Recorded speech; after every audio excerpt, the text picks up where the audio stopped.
Oke, untuk minggu ke 12 gitu ya, materi minggu ke 12 itu ada keuangan gitu ya, yang dibahas di mata kuliah kewirausahaan.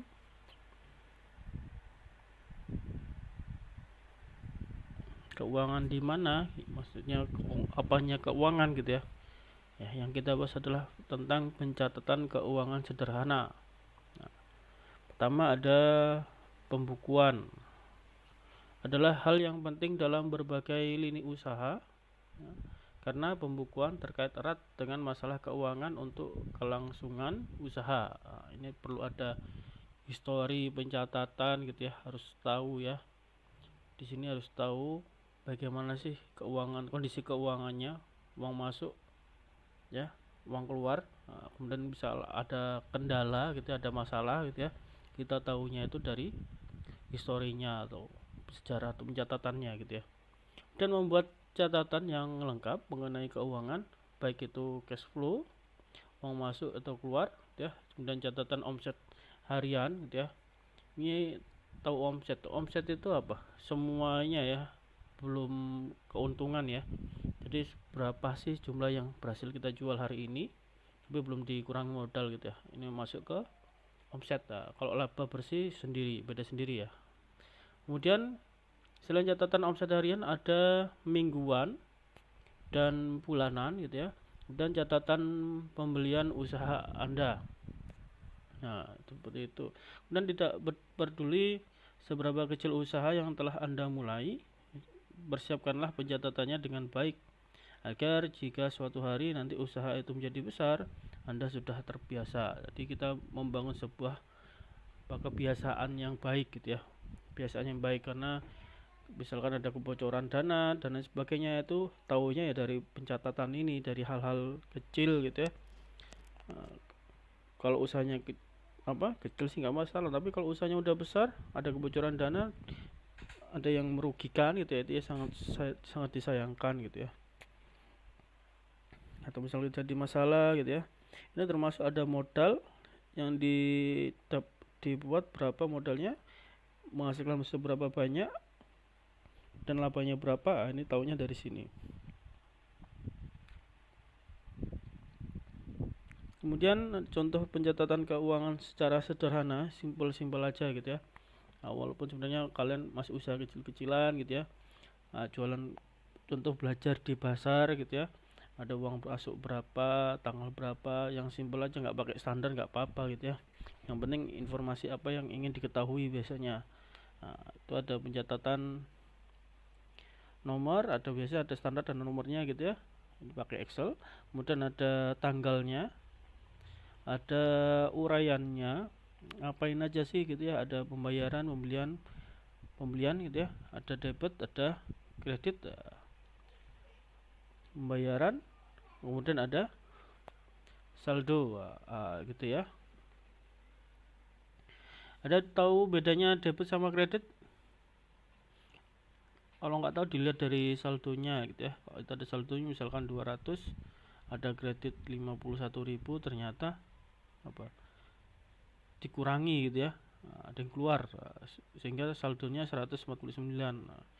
Dan ada kredit lagi 7.000, berarti ada yang keluar lagi gitu ya. Ada yang keluar lagi, sehingga saldonya 142.000. Jadi kalau debit itu uang masuk gitu istilahnya gitu ya. Misalkan ada pembayaran buku ataupun ada kas masuk gitu ya, itu masuk ke debit, dan kreditnya nanti yang keluar. Kemudian terakhir ada saldo. Di bawah itu bisa dijumlahkan nanti berapa jumlah debit bulan ini gitu ya. Contohnya bulan Mei 2014 gitu ya, berapa jumlah kredit bulan ini. Itu juga akan ketahuan, sehingga saldo itu 142 itu saldo sisanya gitu ya, turun ke bawah, diturunkan. Kemudian contoh yang lain, misalkan ada keterangan ya, ada tanggal nota, nomor nota, ada total, jatuh tempo, bayar, tanggal, dan saldo. Misalkan keterangannya ada bahan A50M gitu ya, bahan A, tanggal notanya berapa gitu ya, kemudian nomor notanya. Nomor nota ini selalu ganti ya, baru gitu ya. Totalnya berapa, 12 juta misalkan, jatuh temponya tanggal berapa. Ini ada 2 kali jatuh tempo ya, 6 juta 6 juta tanggal 15 Februari sama 27 Februari. Kemudian bayarnya berapa? Misalkan ini 4 juta dulu. Kemudian tanggalnya berapa, tanggal bayarnya, saldonya. Ya. Berarti dari 12 juta di sini masih dibayar 4 juta ya, saldonya 8 juta gitu kan.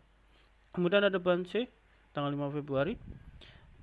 Ada nomor notanya juga, ini secara unik ya nomornya ya, nggak bakal sama dengan sebelumnya atau setelahnya.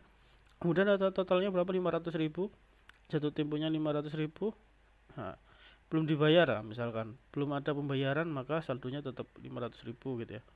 Kemudian ada tadi yang toko Budi misalkan, sekarang toko Jaya. Ada bahan G 50M, tanggal notanya berapa, nomor notanya unik juga, nggak sama seperti yang lain. Totalnya misalkan 3 juta. Nah, jatuh tempo ini misalkan dibagi 2 ya, dari 1,5 sampai 1,5 tanggal 25 Februari dan tanggal 5 Maret. Nah, bayarnya berapa, sudah bayar 1,5, tanggal berapa bayaran, 25 Februari. Kemudian sehingga saldo sisanya yang belum dibayar adalah 1,5 juta. Nah, ini modelnya secara simpel, mana yang dibutuhkan ya. Beda juga ini pembayaran seperti biasa, uang masuk uang keluar biasa, atau misalkan ini modal kayak orang nyicil gitu ya, cicilan, itu juga bisa gitu, tergantung keperluannya seperti apa. Selanjutnya ada cara membuat laporan keuangan sederhana. Adapun susunan atau tahapan cara membuat laporan keuangan sederhana ini dilihat sebagai berikut. Pertama adalah melakukan checklist gitu ya. Kedua, mengumpulkan bukti transaksi ya. Setiap transaksi ini bukti yang yang membantu ya, jangan sampai hilang. Bukti transaksi harus disimpan dengan baik, benar, jangan sampai kelipet-lipet atau misalkan terselip kena air, hilang, rusak. Ini kita harus jaga bukti transaksi. Bukti transaksi ini seperti kalian menjaga uang gitu ya, jaga dana, harus secara hati-hati. Kemudian ada membentuk perkiraan akun gitu ya, kemudian membuat jurnal umum, membuat laporan keuangan. Nah, jurnal itu keterangan biasanya ya, informasi apa saja di situ ya. Kemudian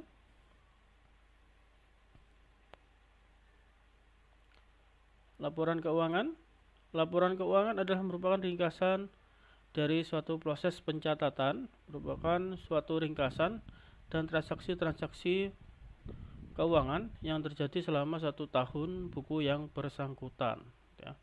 Ini menurut Zaki Baritwan. Jadi semuanya dicatat gitu ya, ringkasan apa saja di situ, kemudian transaksi-transaksi apa saja, ini harus dicatat. Kemudian pengertian di dalam standar akuntansi keuangan, laporan keuangan adalah merupakan bagian dari proses pelaporan keuangan, dan laporan keuangan lengkap biasanya meliputi neraca, dan ada laporan laba rugi, laporan perubahan, laporan posisi keuangan, atau yang dapat disajikan dalam berbagai cara seperti sebagai laporan arus kas. Dan ada catatan, laporan keuangan lain, dan materi penjelasan yang bagian integral dari laporan keuangan. Kemudian mengatur keuangan, ada 5 tips sederhana mengatur keuangan bisnis kecil Anda. Pertama, pisahkan uang bisnis dengan uang pribadi ya, ini nggak boleh dicampur aturannya ya, dari mana-mana ya aturannya, tidak boleh dicampur. Kenapa? Nanti bisa jadi uang bisnis kepake untuk pribadi atau uang pribadi kepake untuk bisnis ya. Harus dipisah. Kemudian manfaatkan pihak ketiga, biasanya ada yang personel yang bisa membantu gitu ya. Kemudian perlu membuat pembukaan terperinci dalam mengelola keuangan usaha kecil secara sederhana, dan gunakanlah software, pakai software membantu, misalkan tadi ada contoh Excel gitu ya. Dan berinvestasi. Investasi ini bisa diinvestasi barang modal dan lain sebagainya gitu ya, yang bisa membantu memajukan usaha Anda.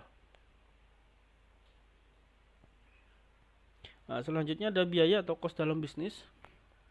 Biaya adalah pengorbanan sumber ekonomis yang diukur dalam satuan uang yang telah terjadi, sedang terjadi, atau yang kemungkinan akan terjadi untuk tujuan tertentu. Nah, ini jadi dilihat ya, ada sumber ekonomis biasanya berkaitan dengan uang gitu ya, dalam mata uang gitu ya, yang telah terjadi atau yang sudah dilewati, jadi ada pengeluaran apa gitu ya, jadi cost yang telah terjadi dan sedang terjadi saat ini harus membayar apa, misalkan cicilan atau sewa dan sebagainya gitu ya. Kemudian akan terjadi ya nanti ke depan ada apa, ada biaya apa, biasanya biaya perawatan, biaya sewa ke depan bulan depan gitu ya, biaya kebersihan atau misalkan biaya sewa tempat dan sebagainya. Dan ada beberapa klasifikasi mengenai biaya ya, dilihat dari pertama ada fixed cost atau biaya tetap, jadi setiap hari atau tiap bulan atau tiap minggu gitu ya, selalu ada biaya ini gitu ya. Variable cost, ada biaya secara variabel gitu ya. Nah, ini enggak jelas ya, bisa jadi atau enggak gitu ya, belum tentu. Ada direct cost atau biaya secara langsung gitu ya.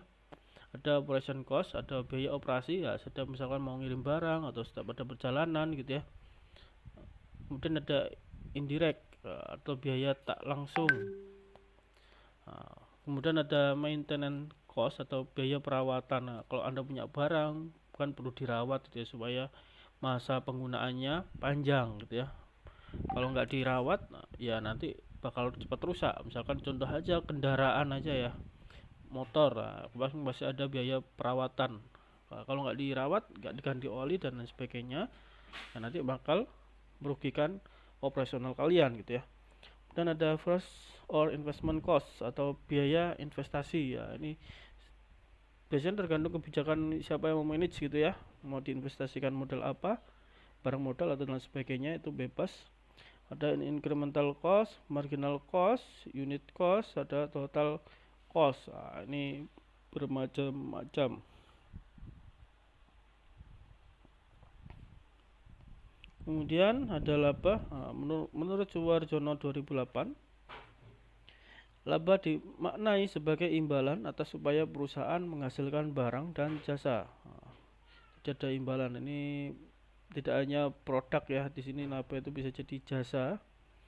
Produk dari barang, sebuah barang, menjual barang gitu ya. Ini berarti laba merupakan kelebihan pendapatan di atas biaya atau biaya total yang melekat kegiatan produksi dan penyerahan barang atau jasa. Ngirim barang dari modal gitu ya, sudah dikurangi uang bensin, biaya operasional, dapat kelebihan, berarti ini yang tadi dikatakan kelebihan pendapatan di atas biaya, berarti ini dikatakan laba gitu ya. Nah, tiap hari mau bikin sebuah produk gitu ya, ada biaya-biaya yang lain, biaya sewa, biaya kos dan lain sebagainya. Ini kalau udah dikurangin ada kelebihan, berarti untung atau laba. Kemudian ada klasifikasi laba. Ada istilahnya laba kotor, adalah selisih dari hasil penjualan dengan harga pokok penjualan itu ya, selisih secara langsung ya. Ada laba operasional, atau laba operasional merupakan hasil dari aktivitas-aktivitas yang termasuk rencana perusahaan, kecuali ada perubahan-perubahan besar dalam perekonomiannya. Kemudian dapat diharapkan akan dicapai setiap tahun. Oleh karenanya, angka ini menyatakan kemampuan perusahaan untuk hidup dan mencapai laba yang pantas sebagai jasa pada pemilik modal. Nah, dia operasionalnya kelihatan ya, apa yang bergerak, aktivitas apa di situ, ada apa gitu ya, perubahan di dalamnya dan sebagainya. Dan laba sebelum dikurangi pajak atau EBIT before tax gitu ya, ada kata-kata pajak ya. Wajib ya, kalau di Indonesia ada pajak, saya kira di negara lain juga wajib pajak juga gitu ya. Selain PPN, pajak pertambahan nilai, yang sekarang jadi 11% gitu ya. Laba sebelum dikurangi pajak merupakan laba operasi ya, ada tadi laba sebelumnya operasi ditambah hasil dan biaya di luar operasi biasa. Bagi pihak-pihak tertentu, terutama dalam hal pajak gitu ya, angka ini adalah yang terpenting karena apa, jumlah ini menyatakan laba yang pada akhirnya dicapai perusahaan. Nah, ada karena ini pajak ini wajib itu harus dibayarkan, ada penjualan, setelah penjualan tadi ada biaya operasional sudah dikurangi, kemudian ada pajak enggak. Nah, kalau ada pajak dibayarkan dulu ya. Dan ada laba setelah pajak atau laba bersih ya. Ini laba bersih adalah laba setelah dikurangi berbagai macam pajak. Tadi ya, dan macam-macam pajak, pajak tahunan gitu ya, atau pajak tadi pajak pertambahan nilai gitu ya. Dan laba dipindahkan ke dalam perkiraan laba ditahan. Nah, dari perkiraan laba ditahan ini akan diambil sejumlah tertentu untuk dibagikan sebagai dividen kepada para pemegang saham. Nah, ini lebih bicara ke keuntungannya bagi hasilnya gitu ya. Nah, ini kenapa sekarang tidak hanya orang jual biasa, sekarang kan online itu disoroti ya. Jualan online juga mau ada pajak gitu. Kemarin ada biaya materai, kayak biaya materai dulu ya. Habis itu ada biaya pajak. Kemudian analisa laporan keuangan atau si pemilik usaha kecil yang harus melakukan analisa laporan keuangan sendiri. Maka langkah demi langkah yang sederhana berikut. Pertama adalah lakukan analisa laba gitu, atau income statement. Labanya gimana dianalisis gitu ya. Cara sederhana aja nggak apa-apa gitu ya. Dan bandingkan hasil aktual dengan anggaran gitu ya. Di sehari-hari ini dapat berapa sih untungnya, kok beda, biasanya beda hari beda laba, atau beda minggu beda bulan itu beda laba gitu ya. Dan dibandingkan hasil aktual dengan anggaran pembelanjaannya gimana gitu ya. Menggunakan dashboard gitu ya. Kemudian lakukan perbandingan dengan hasil industri bidang usaha Anda gitu ya. Nah, ini bisa dibandingkan. Bagaimana sih caranya dari sebelumnya ini bisa kita meningkatkan keuntungan gitu ya. Atau biar nggak rugi itu gimana? Nah, biasanya kalau orang jual makanan gitu ya, kan dari hari Senin sampai Minggu itu dipikir juga gitu ya, berapa porsi yang disiapkan misalkan itu ya. Kalau hari biasa porsinya 50 habis gitu ya.